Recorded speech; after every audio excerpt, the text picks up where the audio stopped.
Black screen startup issues on the Dell G5 laptop are often repairable without resetting Windows. We will restore boot files, repair startup errors, and recover your laptop using built-in tools. A lot of errors pertain to this problem, and we're going to go ahead and jump into what should hopefully be a pretty straightforward process, guys. And we're going to go ahead and jump right into it. So first thing I'd recommend doing would be to actually go ahead and boot to the troubleshooting utility on Windows 11. So if you do a hard power off 3 times in a row, Windows should automatically attempt to launch the startup repair utility. And if it doesn't find anything, it will give you the option to select advanced settings, in which case it will take you to a screen that looks like this. Now, if it does not take you to a screen that looks like this, or you're unable to get to that, you can also download the Windows 10 Media Creation Utility, or Windows 11. They probably will make a creation utility for Windows 11 at some point. And it doesn't really matter. You can actually run the Windows 10 utility on Windows 11 as far as I'm aware. And you should be able to run the troubleshooting utilities built in within it. So you just would go ahead and download it to an ISO file and then burn it to a DVD or USB. It'd have to be about 4 gigabytes or more. It couldn't be a small USB flash drive, and it couldn't be a CD. It'd have to be a DVD. And then you boot your computer from it. So depending on the computer manufacturer, you'd have to tap a different key on your keyboard in order to launch that menu, in order to select what boot drive you want to go off of. So it could be anything between the escape key, F2, F8, F12, for example. And those are the function keys on the top of your keyboard. So you may have to just do a little bit of trial and error. Shouldn't take you more than a couple minutes. Googling it would probably be best before you even begin. But anyway, we're ready to go ahead and jump right into it. So we're on the choose an option page. So these will look very similar whether you're booting from it directly within Windows itself, or if you're plugged in a USB flash drive with the media creation utility installed and you selected the recovery option. So when you are setting up your Windows 11 installation or Windows 10, depending on the drive you're using, there should be an option to repair your computer in the bottom left corner of the dialog window, one of the first screens that comes up. You go ahead and select that, and then it would take you to a troubleshooting screen like you see here. And you want to go ahead and select troubleshoot, reset your PC, or see advanced options. And then there are going to be a whole bunch of options in here that we're going to explore in today's video. The first one, we're going to actually go underneath advanced options and then select startup repair, fix problems that keep Windows from loading. So go ahead and select that first.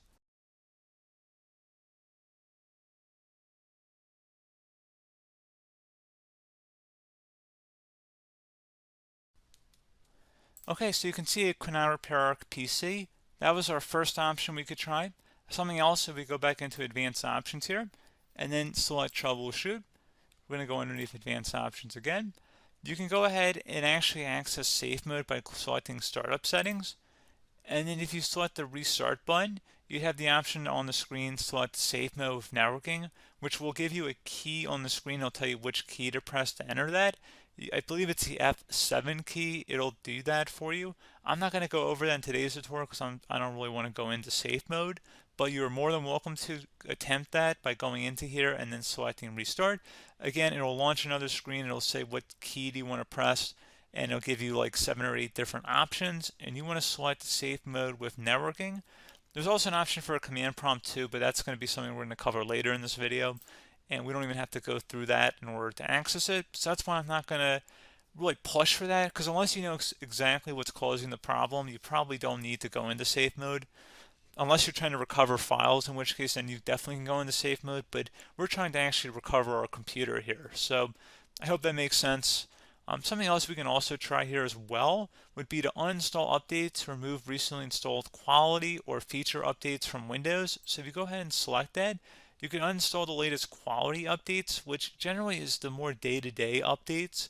Feature updates are the less regularly released ones, like the big ones.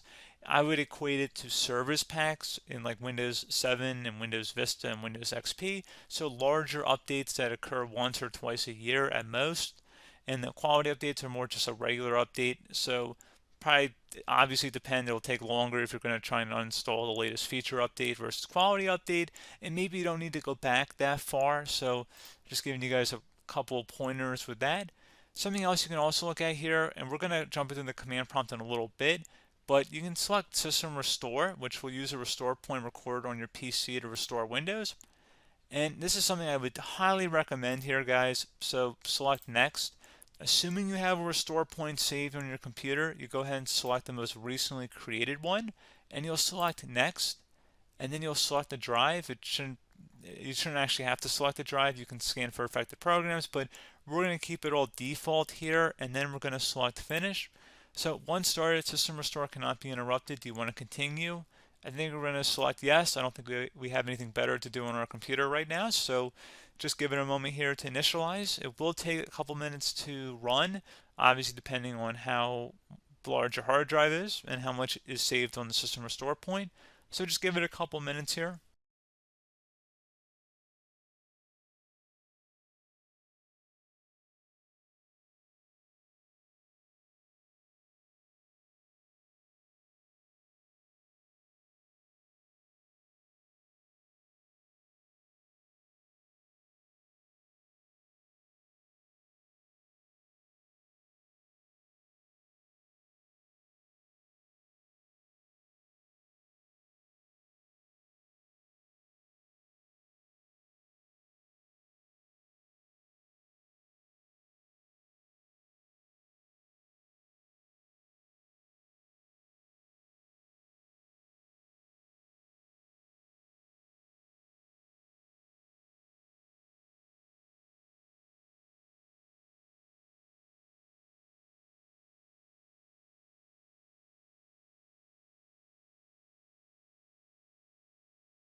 Okay, so you can see the system has been restored successfully.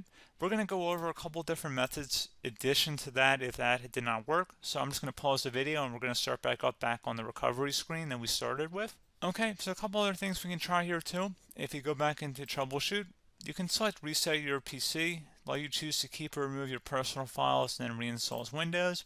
You can select to keep my files, which will remove apps and settings but keeps your personal files. You can also select remove everything, which will remove all of your personal files, apps, and settings.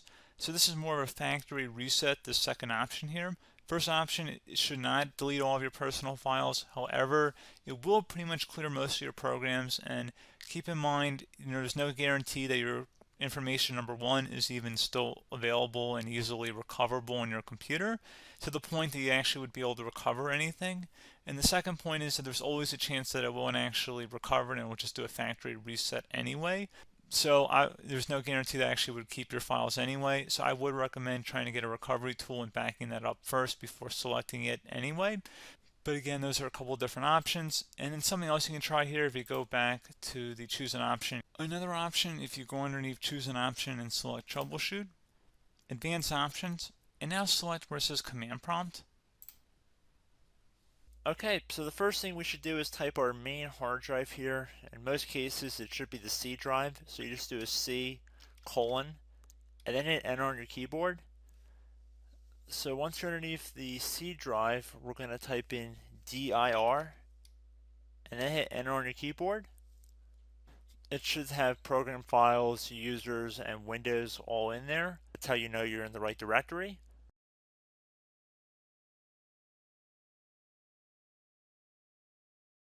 In some cases, it might be the D drive as well, so just keep that in mind.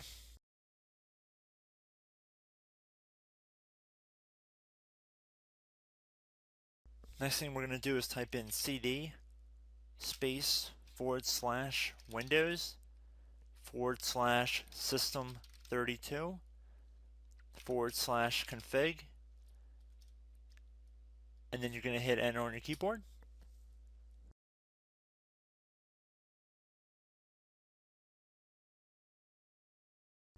So now you're going to type md space backup. If you've seen other tutorials, it might also say to put down md backup.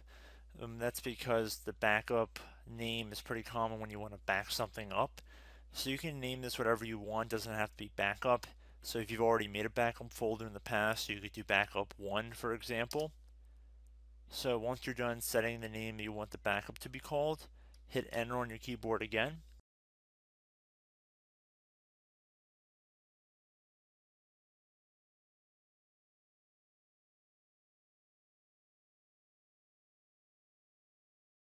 At this point you want to type copy, C-O-P-Y, space, then you want to do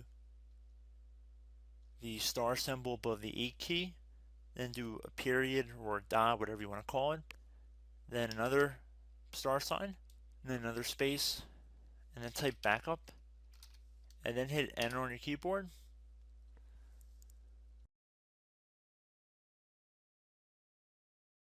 Now you want to type CD reg back, R-E-G-B-A-C-K, and then hit enter on your keyboard. So now that we are under the reg back, so now you want to type dir again, and then hit enter.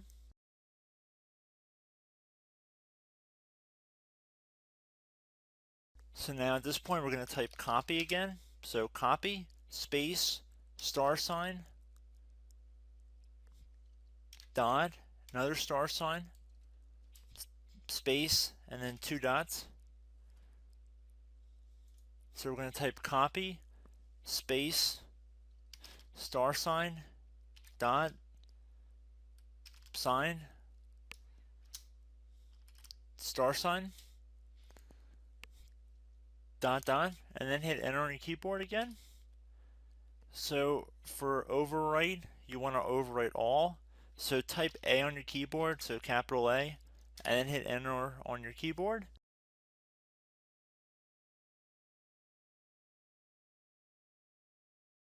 So at this point you should be good to go. You can close out of the command prompt window, and if you accidentally continue to Windows 10 you should be all set. So I hope one of these 3 or 4 different methods we went through in this tutorial helped you guys out. Again, I'm not sure if you guys heard me earlier, but try to go back into your safe mode if possible and uninstall any programs you know might be conflicting with the Windows startup if you can get into safe mode. So just keep that in mind. Something very simple like that could be blocking up everything. So again, I hope this tutorial helped you guys out, and I will catch you in the next tutorial. Goodbye.